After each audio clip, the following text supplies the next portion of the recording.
My cousin tried to claim our grandparents' land as his own. In court, he said, they gave it to me. I quietly handed the judge the original deed, naming me as the sole heir. His lawyer sighed in defeat as the judge dismissed the case. Alright, here's the story. This happened over the course of a few years, and it was one of the most frustrating, exhausting, and, eventually, satisfying experiences of my life. Let's start with some background. My grandparents owned a large piece of land in rural Georgia. Not just a backyard-sized plot, but acres of beautiful, untouched land. It had been in the family for generations. My grandpa built a small house on it, raised his kids there, and never had any intention of selling it. He was one of those die with my boots on types, and he did exactly that. I grew up visiting them often, running around in the woods, fishing in the pond, and making memories that meant everything to me. When my grandparents passed, they left a will. My dad, their only son, had already passed away years before them, so they left the land to me, their only grandchild. It wasn't a huge surprise. I was the only one who spent time with them in their later years, the only one who visited without expecting anything in return. Now, enter my cousin, Mark. Mark was the kind of guy who only showed up when there was money to be made. He barely visited our grandparents. I don't think he called them once in their final years. But the second they passed, Mark suddenly started talking about preserving the family land. At first, I thought, okay, maybe he wants to help take care of it. I had no problem with that. I wasn't living there full-time, and I was open to keeping things the way they were. But no. Mark didn't want to preserve anything. He wanted to take it. One day, I got a call from an old neighbor who lived near the property. He told me Mark had started clearing trees and talking about his plans for the land. The neighbor knew the land was left to me and figured I should know what was happening. I drove out there that weekend. Sure enough, Mark had already moved a trailer onto the property. He was standing on the porch of it, looking real comfortable for someone who had no right to be there. I pulled up, got out, and walked right up to him. "Mark," I said. "What are you doing?" He smiled like nothing was wrong. "Oh, hey. Just getting the place fixed up." "Fixed up?" I repeated. "You don't own this land." He actually laughed. "Well, that's not exactly true. Grandpa and Grandma always said they wanted to keep it in the family." I stared at him, waiting for him to say something that made sense. "They wanted us both to have it," he continued. "And since I'm here now, I figured I'd take care of things." I didn't bother arguing. I just pulled out the deed and will from my bag. "You see this?" I said, handing it over. "This is their will. This is the deed. My name is the only name on it." He barely glanced at it before shoving it back at me. "That doesn't mean anything. They told me something different." At this point, I could feel my blood pressure rising. You can't just declare yourself the owner of land because you think they meant to give it to you. The legal documents say otherwise. He waved his hand like I was being ridiculous. "We'll see what a lawyer says about that." I laughed out loud. "Go ahead." And, to my absolute disbelief, he actually did. I thought that would be the end of it. I had the original documents, the will was clear, and there was zero legal reason why he would get the land. But Mark wasn't just an opportunist, he was also delusional. Within a few weeks, I got a notice from a lawyer saying Mark was contesting the will. He claimed our grandparents promised him the land, that they intended to split it between us, but that paperwork mistakes had led to him being left out. His argument was weak, but I had to waste time and money proving it. Mark was fully committed to lying through his teeth. In court documents, he claimed he had taken care of our grandparents in their final years. He said he spent months looking after them when, in reality, he was nowhere to be found. He even forged letters to make it seem like our grandparents wrote that they wanted him to have half the land. The worst part? His lawyer seemed to believe him, or at least, he was willing to fight for him. I had to hire my own lawyer, and the case dragged on for months. Mark did everything to delay it. He kept filing paperwork that forced me to respond. He refused to move off the property, claiming he had a right to stay until ownership was settled. And he was destroying the land in the meantime. The beautiful woods. He was selling the trees for quick cash. The pond. He dumped trash in it and built a disgusting homemade dock. The house. Completely trashed. I was furious. But I played it smart. I kept every receipt, every photo, every piece of evidence. I knew that the moment this went to court, I would make sure he regretted ever pulling this stunt. But the final blow? That came on the day of the hearing. The day of the hearing finally arrived. I walked into that courtroom with every document, every receipt, every photo. Mark, on the other hand, looked smug. He actually winked at me. The judge listened as Mark's lawyer fed him a load of lies. Your Honor, my client was promised this land. He was the primary caretaker of his grandparents and was led to believe that he would inherit a fair share. The judge turned to me. Do you have any evidence to refute this? I smiled. Without saying a word, I pulled out the original deed and will, placed them on the table, and slid them toward the judge. Mark's lawyer leaned over, took one look, and let out a long, defeated sigh. And that was the moment I knew. Mark's face went pale. The judge picked up the papers, flipped through them, then looked directly at Mark. You said your grandparents intended to leave you the land? The judge asked. Mark swallowed hard. Yes, Your Honor. The judge held up the will. This document names only one heir. And that heir is not you. Mark opened his mouth, but no words came out. And then, in that dead silence, the judge said something that made my entire year. Mark's face was priceless when the judge called him out. His mouth opened and closed like a fish gasping for air. For the first time since this mess started, he looked nervous. But here's the thing, people like Mark. They don't go down easy. I thought this was it. I thought the judge would make a ruling, dismiss his claim, and I'd finally be able to kick him off my land. But before the judge could say another word, Mark's lawyer pulled out a stack of papers and slid them forward. Your Honor, the lawyer said, adjusting his tie. We would like to present new evidence. I clenched my fists under the table. New evidence. The judge raised an eyebrow. Proceed. Mark's lawyer stood up and cleared his throat. My client has obtained written statements from multiple individuals who claim the deceased made verbal promises regarding the land. I barely held back a laugh. Verbal promises? Seriously? The judge sighed and looked at me. Do you have anything to say about this? I leaned forward. Yes, Your Honor. Those so-called witnesses. I'd love to see who they are. The judge nodded, flipping through the papers. After a moment, he frowned. He wasn't impressed. These statements come from your uncle, your uncle's wife, and two friends of your client, the judge asked, looking directly at Mark. Mark shrugged, like that was totally normal. Yes, Your Honor, his lawyer said quickly. They were all told directly by the deceased that my client was meant to inherit a share of the land. The judge sighed again, longer this time, and pinched the bridge of his nose. That may be what they claim, but verbal statements do not override a legally binding will.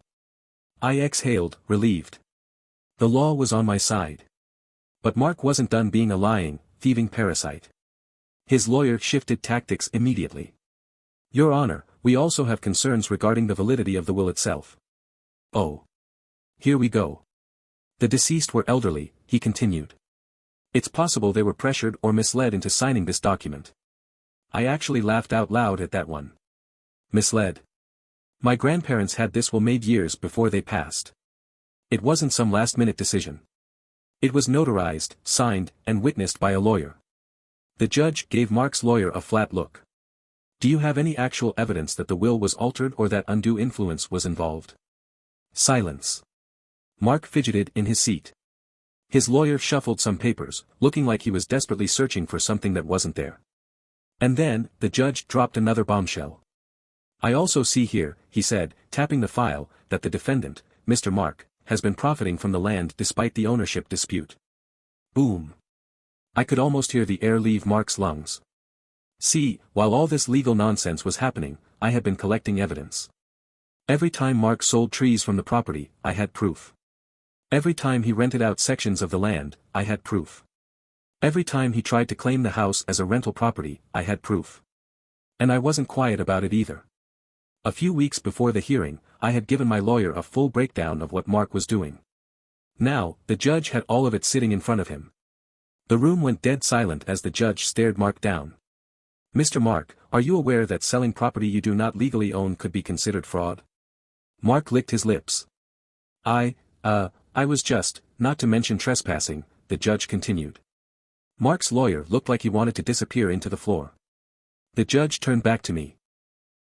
Do you have receipts for these transactions? I smiled. Yes, Your Honor. Right here. I pulled out a thick folder and passed it to the bailiff. The judge flipped through it, nodding slowly. Mark's face turned a deep shade of red. He knew. He knew he was screwed. And then, just when I thought it couldn't get any worse for him, something happened that changed everything. Just as the judge was about to make a ruling, the courtroom door suddenly burst open. Everyone turned. A woman walked in, holding a folder of her own. She looked pissed. And the moment Mark saw her, he turned white as a sheet. It was his ex-wife. And she had something to say. She walked straight up to the judge and handed him the folder. Apologies for the interruption, Your Honor, but this is important. It's about Mark. I had no idea what was happening, but whatever it was. Mark was panicking. His ex-wife shot him a look of pure hatred. He's been committing fraud.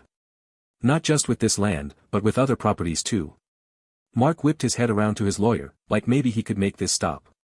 But the lawyer just looked away. The judge skimmed through the documents, and his expression darkened. He turned to Mark. Would you like to explain this? Mark had nothing to say. And I sat back, folded my arms, and enjoyed the show. Mark looked like he was about to throw up. His ex-wife, let's call her Lisa, had just walked into the courtroom, handed the judge a folder, and stood there with her arms crossed, staring daggers at him. The judge flipped through the new stack of documents. His frown deepened with every page. I had no idea what was in those papers, but whatever it wasn't good for Mark. Mr. Mark, the judge said, it seems there are multiple active lawsuits filed against you regarding fraudulent property transactions. Mark's jaw dropped. You have been accused of forging signatures, misrepresenting property ownership, and illegally selling land that does not belong to you. Does that sound accurate? Mark glanced at his lawyer like maybe, just maybe, the guy could save him. His lawyer sighed, pinched the bridge of his nose, and finally said, Your Honor, I was not aware of this. Translation. He's on his own now. Lisa wasn't done. She stepped forward, facing the judge. Your Honor, I was married to Mark for 6 years. During that time, he tried to put multiple properties in my name to avoid tax issues. I have emails, texts, and bank records proving it. She handed another folder to the bailiff. Mark was sweating bullets. He opened his mouth, then closed it. There was nothing he could say to get out of this. The judge took a deep breath. Mr. Mark, at this point, it seems I need to pause this case to address these much larger legal concerns. I will be forwarding this information to the district attorney's office for further investigation. Mark's head snapped up. District attorney? Oh, now he understood how bad this was. I sat there, watching him squirm like a fish on a hook. But then, something else hit me. If Mark was under criminal investigation, that meant this entire case could be put on hold for months, or even years. That meant the land he had already trashed, would be stuck in legal limbo. And I couldn't have that. The moment the judge announced the case would be paused pending further legal review, Mark jumped up from his chair. Your Honor, please. That land, it's my home. I don't have anywhere else to go. Lisa actually laughed out loud. The judge raised an eyebrow. You moved on to the land knowing it did not belong to you. That was your choice. Mark's lawyer, who had completely checked out at this point, just sighed. But then, Mark made one last, desperate move. I'll buy it, he blurted. I'll buy the land from my cousin.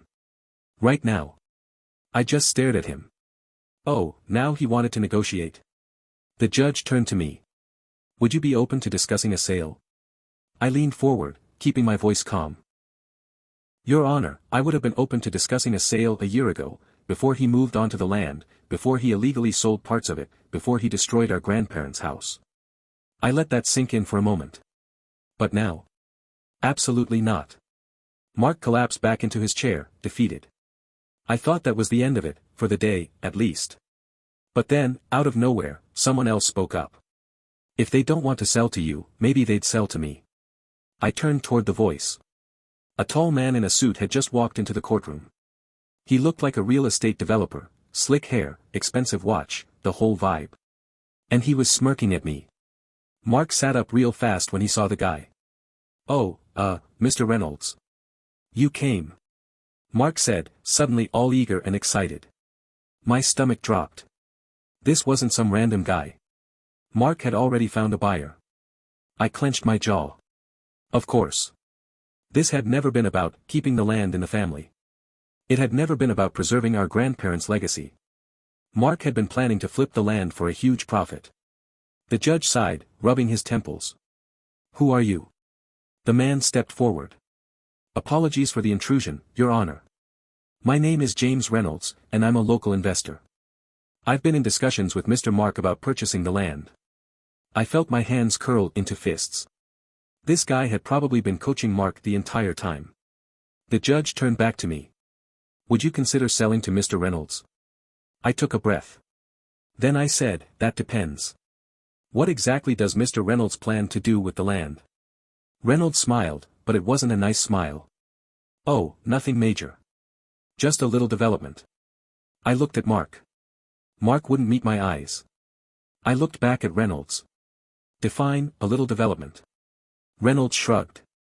A small residential neighborhood. Maybe 50 houses. I felt like I'd been punched in the gut. 50 houses. They wanted to pave over the land my grandparents had spent their entire lives protecting. The judge looked at me. Would you be open to selling? I met Reynolds' gaze and smiled. No, Reynolds blinked. He hadn't expected that. You're sure? He asked, raising an eyebrow. I'd be willing to make a very generous offer. I'm sure, I said. And you can tell Mark he's not getting a dime either. Mark let out a long, strangled sigh. The judge nodded. Very well. Given the new legal issues at hand, I am issuing an injunction preventing Mr. Mark from making any further modifications to the land. This matter will be revisited after the criminal investigation is complete. Mark slumped in his chair, defeated. And me? I wasn't done yet. As we were leaving the courtroom, Lisa caught up to me. You know, she said, glancing at Mark, I have something else you might want to see. I frowned. What is it? She pulled out her phone and showed me a series of messages. They were from Mark, to someone else. And they weren't about selling the land. They were about destroying it. Lisa tapped the screen. He sent these a few weeks ago. He was talking to a contractor. If he lost the case, he was planning to burn the house down and bulldoze the entire property out of spite. I froze. My entire body went cold. Mark wasn't just a liar.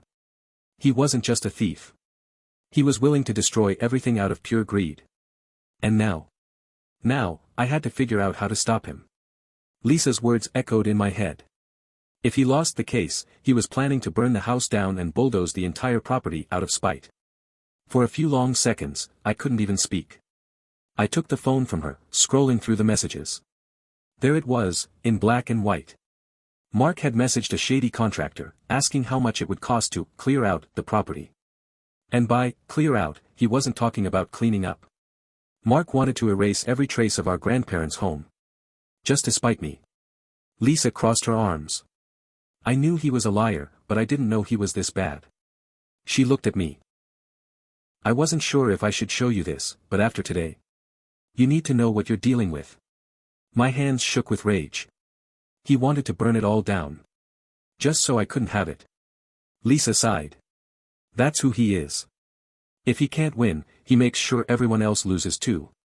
I looked over at Mark, who was still standing near his lawyer across the room. He hadn't noticed us yet. Not yet. Lisa hesitated. What are you going to do? I clenched my jaw. I'm going to end this. I walked across the courtroom, straight toward Mark. He saw me coming, and for a split second, he looked nervous. Then, just as quickly, he plastered on his usual smug grin. Ah, he said, stretching like he hadn't just gotten destroyed in court. So. What's the deal? Ready to make a deal after all? I threw his own words back at him. If I can't have it, I'll make sure no one else can either. His smirk vanished. His lawyer, sensing something was very wrong, took a step back. I held up Lisa's phone. You were going to burn it down. My voice was low, deadly. You were going to destroy everything our grandparents built. Mark's eyes flickered to Lisa, then back to me. I don't know what you're talking about. I tapped the screen. Oh, I think you do. For the first time in this entire mess, he looked scared. But then, just like always, he recovered. He scoffed, rolling his eyes. Oh, please. That was just talk. You know how people say things when they're upset. Talk. I repeated. You hired a contractor. Mark swallowed hard. His lawyer cleared his throat. My client is not answering any further questions at this time. Oh, you'll answer, I said. Because I'm giving you one last chance, Mark. 1. You pack up. You leave the property. And you never come back. His lips curled into a sneer. Or what? I took a deep breath, letting the words sink in before I said them. Or I go to the police. Silence. I saw it, the exact moment he realized I wasn't bluffing. His face went ashen, his shoulders tense. For the first time, he looked genuinely afraid. He knew. He knew if I handed these messages over, it wouldn't just be about trespassing or fraud anymore. It would be arson. Property damage. Felony charges. And if there was one thing Mark was terrified of, it was real consequences. Mark's breath came out fast and shallow. Then, suddenly, he snapped. This is all your fault, he exploded. His voice echoed through the nearly empty courtroom. His lawyer flinched. Lisa stepped back. But I just stood there. My fault. I said, voice cold. You stole from me. You trashed my land. You tried to sell it out from under me. And when that didn't work, you decided to destroy it. Mark shook his head violently. You think you're better than me? You think you deserve that land more than I did? Yes, I said simply. Because I did. His face twisted into something ugly. His hands clenched at his sides. For a second, I thought he might actually take a swing at me. But then the judge's voice rang out. That's enough. Mark froze. We all turned. The judge was still there, watching everything. And he did not look pleased. Mr. Mark, the judge said slowly, I suggest you listen to your cousin's offer. Because if these allegations prove to be true, I doubt you'll have a choice in the matter. Mark's whole body was rigid. He looked at me, then at Lisa, then back to me. Finally, he deflated. He knew he had lost. Mark left that day, but not without making a scene. He stomped out of the courtroom, yelling about how I ruined his life. His lawyer didn't even try to stop him. He just gathered his things, gave me a sympathetic look, and left without a word. Lisa stayed for a moment. She let out a long breath. Well, she said, shaking her head, that was satisfying. I smirked. It was, wasn't it? She smiled, but then it faded. He's not going to let this go, you know. I nodded. I know. And I was right. Over the next few weeks, Mark made things as difficult as possible. He dragged his feet on moving out. He tried filing more paperwork, all of which got denied. He even sent me a text message threatening to make my life a mess. I sent a copy of that text to my lawyer. A few days later, a restraining order was filed against him. That finally shut him up. In the end, Mark was forced to leave. He moved out in the dead of night, probably to avoid the neighbors seeing him sulk away like a loser. The land was mine, fully, legally, and permanently. It took months to clean up the damage he caused. The house was in shambles, the trees were gone, and the pond still full of trash. But I fixed it. I rebuilt. And standing there, looking over what was left of my grandparents' land, I realized something. Mark had done everything he could to steal it from me. He lied, cheated, manipulated, and destroyed. And in the end, he walked away with nothing. I walked away with everything. I wish I could say Mark learned his lesson, but let's be real, people like him never do. Last I heard, he skipped town to avoid more lawsuits. And me? I still visit the land every weekend. It's peaceful again. And every time I stand under the trees that are left, I think about my grandparents. I think about how, no matter how much Mark tried to take, this place will always belong to the people who truly loved it. And that's something he will never understand.